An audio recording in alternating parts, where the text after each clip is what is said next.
Hey everybody, welcome back to Ready Steady Play, where we are doing our final thoughts on the Last Bastion. Last Bastion. Last Bastion. Final thoughts on Last Bastion.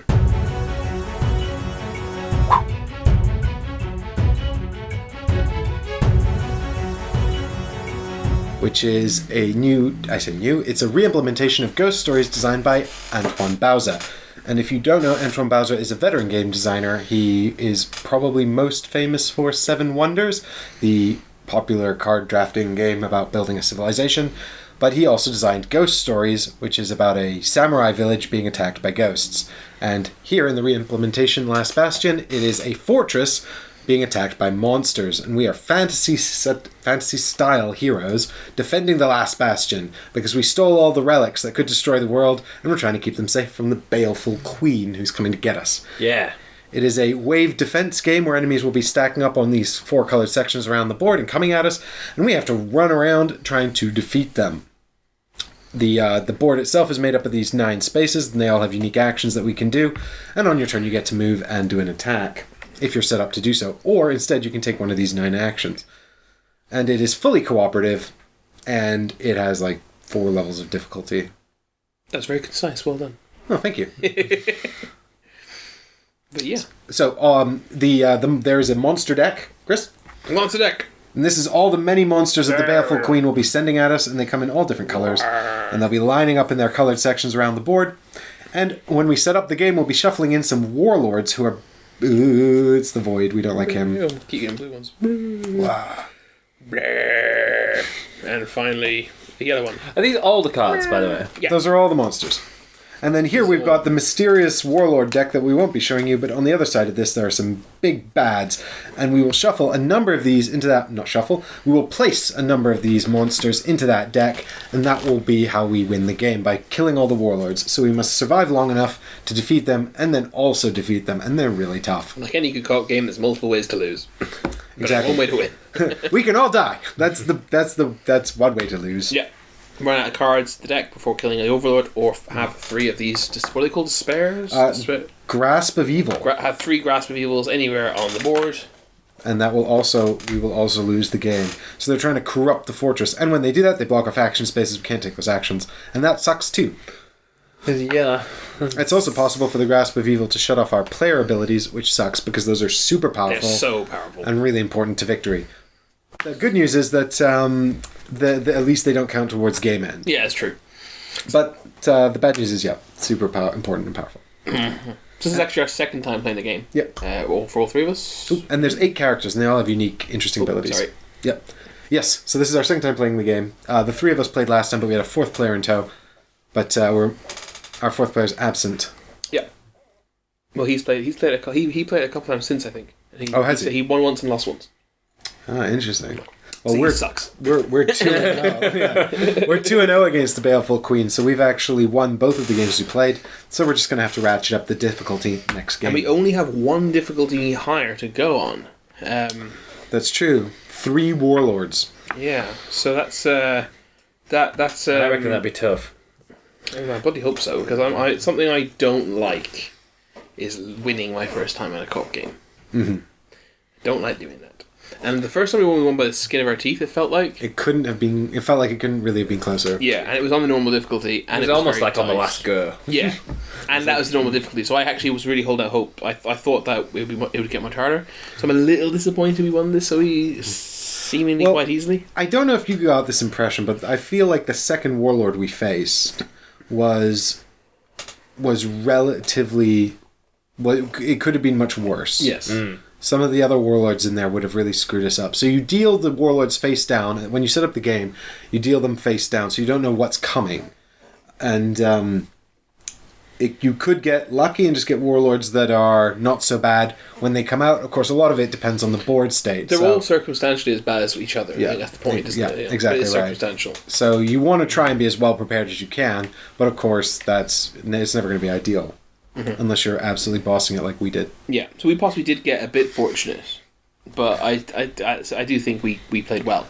Yes, we did definitely play well. Well, there are a few little hints and tips that we picked up that helped us to do well. Yeah, that's true. Yeah. But of course, if you're like a hardcore gamer, just jump straight to the final difficulty. Mitigates that problem. Yeah, but then you're going to get fewer plays out of it, theoretically, if not building up the difficulty, you know? I mean, I'd Well, not if you keep failing. Yeah, if keep fair enough, yeah. That's why I'd rather play at an easier difficulty, well, normal difficulty, and ratchet up a little bit. Well, Chris, do you want to win your first game and ratchet it up, or do you want to lose your first game and have to replay it? I want to lose that's the thing. I want to lose, play it normal, lose X number of times, then win it, then go up difficulty and lose again, and so on and so forth. That's what I want for my co-op games. Well, the good news is, Chris, it seems to me that ratcheting up the difficulty just means adding more warlords. So we could actually create a fourth difficulty level with 4 warlord cards. We could only have warlords. Only warlords. Just defeat all the warlords, yeah. Oh, good lord, that'd be so tough. I don't think that'd be possible. I don't think that would be possible. So this is, how much did we pay for this? It is like €40? I think it might be 40, I think it's 45. I think it was 45 euros, but you could get it as low as 42? Maybe? Possibly even 40 at one place, actually. Or 40 at one place. So I think... that was euro as well. Yeah, that was euros as well. So it's definitely a very sort of reasonably priced middle tier game. Oh, yeah, definitely. And I think that it is well priced. And I think that I like it. I like it too. I am with you that we do seem to have won quite well both times we've played, and I wish it had quite well. I don't think the first time we won quite well. Okay, it was our first game, but we were learning it, right? As well.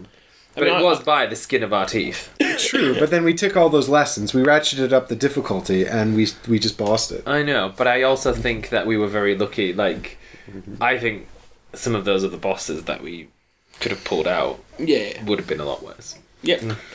Agreed. Well, we'll just have to play it again to find out. Hey, replayability. Yeah, it's true. But I think my only fear, I shouldn't be starting with negatives. I actually really like it. But my only fear would be if I now played it again at hardest difficulty and won first time, I kind of would be done with it. And that's unfortunately why I didn't buy it. I was all of Essen. We played it first night at Essen, the pre night actually. And the whole time I was like. I said before we even started, I hope we lose this. You know, because I was really enjoying it, and I wanted. Even having won that first game, the whole of Essen, I was like, I'm going to buy it. And the last day, going to pick it up. But then eventually I just you were getting a copy, and I was like, I'm worried that it's not hard enough, and now I'm kind of glad I didn't get it. Because I am worried that I just, Well, it's interesting because Ghost Stories was kind of infamously difficult, and so what they've done is they've streamlined it and also brought the difficulty down, and it's possible they've maybe gone a bit too far in the other direction. Having said that, I do think that there's a place for cooperative games that are challenging but not punishingly difficult. I do want to try it with 3 warlords because I really feel like by the time you get to the third warlord, you're going to be really stuck. Yeah. Potentially. I agree. And you could end up with more than one warlord out at the same time. Yeah, which could be devastating. Yeah. And I do wonder whether or not it is the 4-player thing had a big deal. But I don't see how it could. I don't see how it could either, which is why I say I wonder, because it certainly seemed to be true, but then it wasn't. But then I can't mechanically explain why. Yeah. That's what I mean. It doesn't seem to make any sense. Yeah. But there's a lot of different characters that I'd like to try. I mean, let me be clear. As an experience, I've thoroughly enjoyed both times I've played this game. Me too. It was incredibly good fun. Yeah, both times. And I don't find the downtime particularly boring, even at 4 players. There's always sort of something to get involved with, discussions to be had. You've always got to have each other's back because it's quite easy to make some simple blunders. And so, it's helpful to have people around sort of going, don't forget to do that or do this. Mm-hmm. I find the sort of theme of the game to be very agreeable as well. And, it doesn't, like I said, I think the important thing is it never really feels like, even if you're just, and this was your experience at Essen, Michael was largely sort of a mule for actions and tokens, not really engaging in a lot of combat and rolling a lot of dice. But you didn't have a problem with that. No, the game has a way of making you feel very involved, even if you're not doing much. Even if you're not directly attacking the monsters. Yeah, and it didn't take my enjoyment away from that at all. And I think that's a huge plus. And it really did feel like a team effort. Yeah, and that's definitely the takeaway I've got from both games. It does feel like a big team effort, you know. Mm-hmm. And I think my biggest and only negative is that I am concerned that maybe it is a bit too easy, and I'm not sure if it's the only two variables we changed were the player count and the warlords. And we should make it clear we mean too easy for hobbyist gamers. Although I suppose if you're watching this, you're probably a hobbyist gamer. I mean, there's, like you said, there is a market for co-op games which are less strenuous. Some people. I don't know if this is the feedback is obviously he is going to say that, but we did get told that he had seen a lot of playthroughs and a lot of them had not been successful. Yeah, Nicholas did say that. He said that it was at least a 2/3 loss rate or something. He certainly seemed very surprised. And to be fair, you were bossing rolls at Essen, and we had some pretty good rolls here. Well, the second half of this game, though, leaving my joking aside for a minute, I actually was running very badly for the second half of this game. True. We all had whiffs at one point or another. I had a couple in a row, 2 or 3 in a row, though, which were very bad, where I easily should have killed those blue cards, and I just couldn't. But I suppose that's sort of the dice averaging out, right? And that's what you want. Exactly. You know, if the dice were great all the way through the game, then that would really be boring. Yeah. Well, there was a point, wasn't there? I had a couple of whiffs, and it was like, oh, that's so frustrating. But then out here, you were like, what, you really want to roll that? Are you sure? Are you sure? And I did, and I got it. Yeah. Well, it was without using your called arms token, right? Yeah. And I think the game does have these highs and lows because of the dice rolling and because of the monsters and picking your targets, and that's really exciting and fun. You know, just like going into that fight and being like, oh, this is a big deal, or do I use my tokens? There's a lot of good decisions to be making. Yeah. Particularly when it comes to the call to arms token, and even when the game is going very, very badly, there's still some really interesting decisions to be making. Even when you've got like, there's always good interesting decisions to be made. I do agree. Yeah. It also looks really pretty. It does look very pretty. It looks very good, and it would catch attention if you were walking past us in the gaming club. You know, you'd be like, "Ooh, what's that?" Yeah, and these grasp of evil tokens are good. Yeah. But when component wise, the cards are really nice. The artwork is great. We mentioned, they're the warlords. Don't want to show you those. We mentioned how like cards are the same. I'm not going to find them. But they might be the same actual card, but then they have 2 different. Within each coloured faction, there seems to be a couple of enemies that are sort of general mooks, and they're actually the same. For example, the Orc faction, which is the Greens, have 2 goblin horns, and they are the exact same monster that do the exact same thing, but they both have different artwork, and that's just a really nice touch. It is, yeah. They could have saved a little bit of money and not had 2 different unique artworks. But they did. Yeah, and what's actually funny is because they're distinct, we didn't even notice they were the same until we were playing the game, and we're like, oh wait, they are the same enemy. And it's only because they came out one after the other. Yeah. But that's really cool. You know, I mean, that's a really nice touch, and I really like that. Yeah. You know. And I was going to say I really like this decision making. The actions. And I like how it changes everything. Like this adds to the replayability. That's true. The layout's different. Yeah. I think that's a really makes it quite an interesting feature of the game as well. And do you know what's what's interesting as well? Like, I'm often the first one to complain when I feel the need. I say the need, and I'm going to voice this very carefully. Mm-hmm. When I feel the need to implement a house rule or something to fix something that's poor design or broken or just not enjoyable, or even when I feel like I need to learn the game really, really well because the setup is difficult. You know, I'm thinking actually specifically about Hellboy, the board game here, which I have the Kickstarter box. It's different if you have the retail, but the Kickstarter comes with so many modular things you can add. And unless you have someone who knows the game really well and can curate that and understands how difficult those things are going to make the game, it becomes a challenge to know just how difficult the thing you're doing is. Mm-hmm. And so because this game is quick and there's not that much to add, it's very, very easy to curate. And actually I do feel inclined to maybe even make some small changes, like some homebrew rules, to make it a bit more difficult. And I don't feel like that's a bad thing, whereas often I feel like it is. You know, like for example, it says pick your heroes. Oh, yeah. But I think it'd be quite fun to maybe deal everyone like 2 heroes, and then you kind of have to work out the potential combos on the table and try and pick your best possible combination. Yeah. And I feel like that would be really fun to do, and a very simple thing to maybe make it a bit more replayable. Yeah, there's nothing stopping you from just to make it totally random. Just deal one out. You know, it's And that's, I think, because the main game is so tight and it's relatively short to play as well, that you can sort of get that... It is quite short, isn't it? ...ability to do that, quite... Yeah. And, depends on player count, but, I mean, with 2 players, I think that you're looking at... Box is 45 minutes on. Yeah, I mean, that's a bit optimistic. I think you could do it in about an hour or so, especially with 2. I mean, you could play 2-player epic mode where each player has 2 heroes or something. Yeah. Which would be fun. Yeah. I mean, there's no reason not to play with all 4 heroes, even at 3 or 2 players. That might even be preferable, I don't know. Maybe.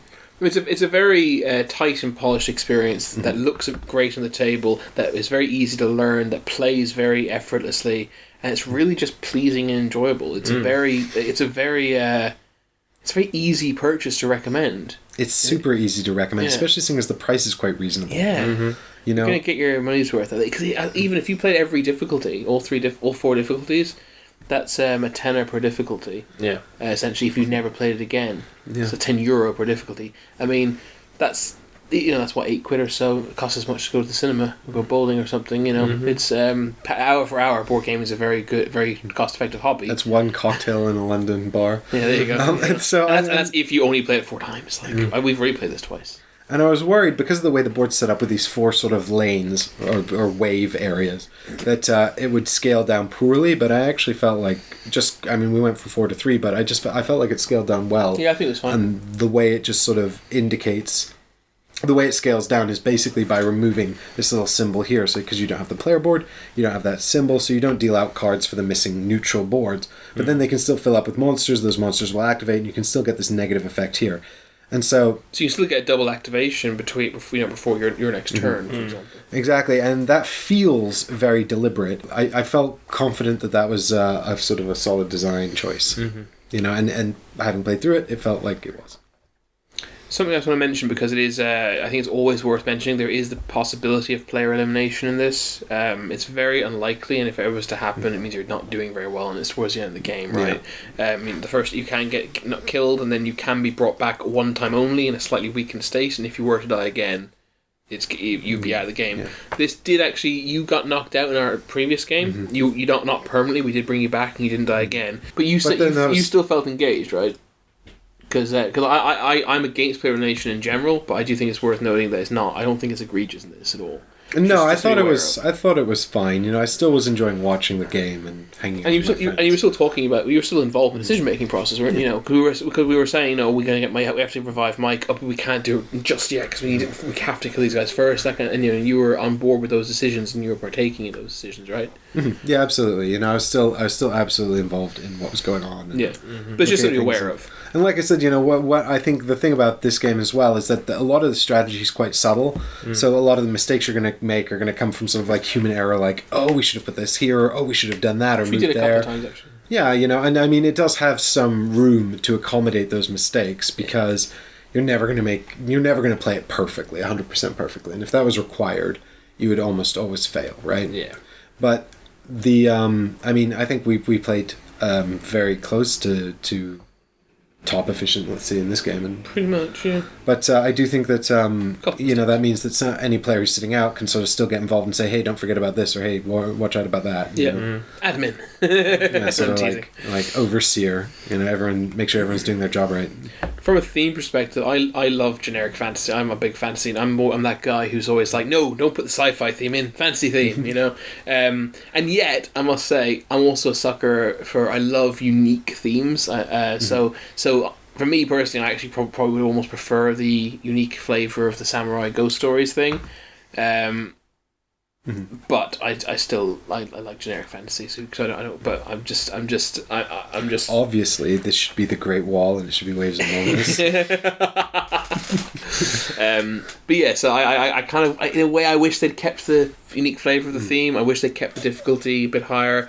It's a peculiar theme, isn't it? Samurais versus ghosts. Yeah, I like that. It's cool. Kind of I wish they kept that. I wish they kept it a bit more difficult. And I'd be aware of the player elimination.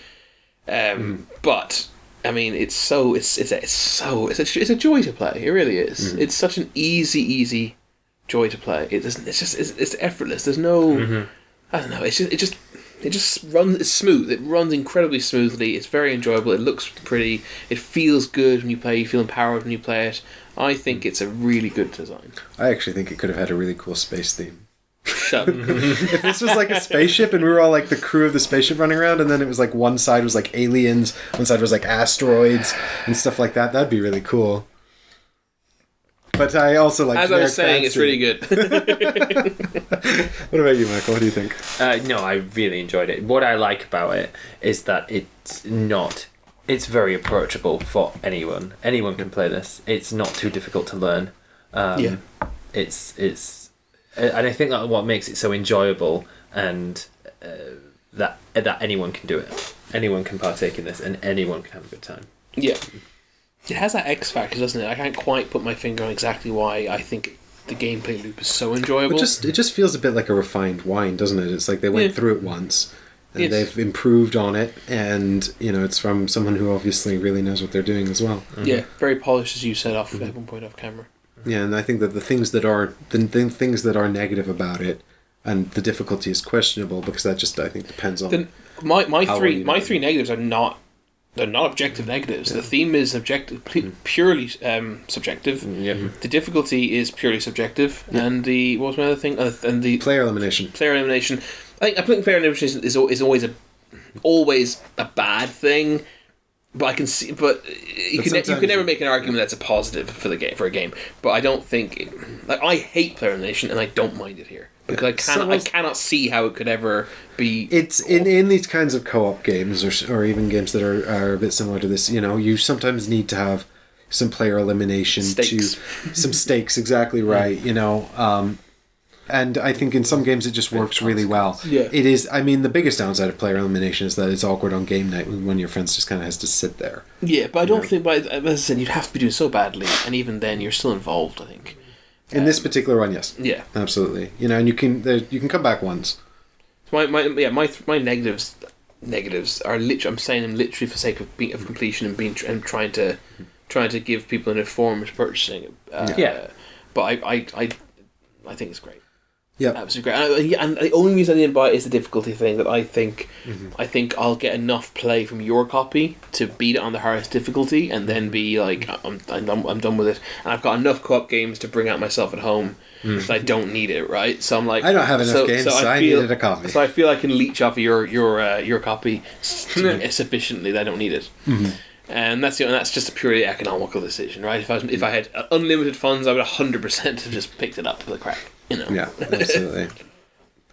But yeah, Anything further you'd like to say? game. No, just that. I really enjoyed it. Yep. Yeah, Brilliant. And also I would the recommend. yeah, 100% recommend. And the Even though table I didn't space buy isn't it, too so bad. weird. Table space is not too bad. Set up and No, set put down up and- quick. no, very quick. It looks so good on the table, doesn't it? It's really pleasing to the eye on the table. Yeah, absolutely. It's not too busy. Brilliant. Well, there you go. It's very uncommon for us to be so positive. So this is a good one. Yeah, exactly. Get it if you like cops. Yeah, and generic fantasy. Antoine Bowser, if you want to do a 3rd edition in space, I've got ideas. Reach out. You better go run out and quickly copyright generic sci-fi. I'll be rich. Then I'll have to pay you. You know what? I reckon if they re-release Ghost, this has made me really hungry for ghost stories. A harder version of this with a unique theme, that'd be an insta buy for me. If they re-release Ghost Stories. Yeah, basically they release ghost stories. Well, do you know what? Actually, I reckon I would not. There is potential here for expansion. I mean, they could even just put out a monster deck that's tougher, more complex. Yeah, Such a that small that might expansion. tempt me. Yeah. Yeah. Or even like sort of a lieutenant's deck. So every 4 cards or something, you have some kind of harder monster. Yeah, that'd be cool. It'd be so easy for them to do that. There you go. I'm full of ideas. Guy. Yeah. This guy. I'm your ideas man. Don't ask me about implementation. I don't want to have to balance stuff. Bye, everyone. Thanks, guys. Thanks for joining us. Yeah. See you on the next adventure soon. Exactly right. What he said. We'll Bye. see you tomorrow for an entirely new adventure.